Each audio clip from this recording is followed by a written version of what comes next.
Hi எல்லாரும் வணக்கம். நம்ம இன்றைக்கி எங்களோட சாட்டர்டே லஞ்ச் மெனு விலாக் தான் பார்க்க போகிறோம். ரொம்ப நாள் கழித்து ஃபிஷ் குழம்பு வச்சோம். ஸோ லிட்ரலி இந்த வாரம் எனக்கு, என் ஹஸ்பண்ட்க்கு, என் குழந்தைக்கு 3 பேருக்குமே வந்து ஃபிஷ் சாப்பிட்ணும் போல் இருந்திருக்கு. எனக்கு ஏற்கனவே தோணுச்சு இந்த வாரம் சாட்டர்டே வாங்கி செய்யலாம் அப்படின்னு.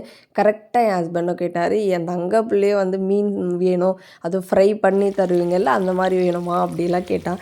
ஸோ என் தங்க பிள்ளைக்காக ஸ்பெஷலாக வந்து மீன் குழம்பும் ஃபிஷ் ஃப்ரையும் பண்ணியிருந்தோம். ஸோ எங்களோட லஞ்ச் மெனு வந்து ஒயிட் ரைஸ், மீன் குழம்பு, ஃபிஷ் ஃப்ரை அண்ட் ரசம் தான். குழந்தைங்க வந்து நம்ம வீட்டில் நம்ம எப்படி நம்ம சொல்லி கொடுக்குறோமோ, இல்லை நம்ம எப்படி நடந்துக்கிறோமோ, அவனை சுற்றி என்ன சரௌண்டிங்ஸில் அவன் வாழ்கிறானோ அதை பொறுத்து தான் அவன் எல்லாத்தையுமே கற்றுக்குறாங்க அப்படின்னு நான் நினைக்கிறேன்.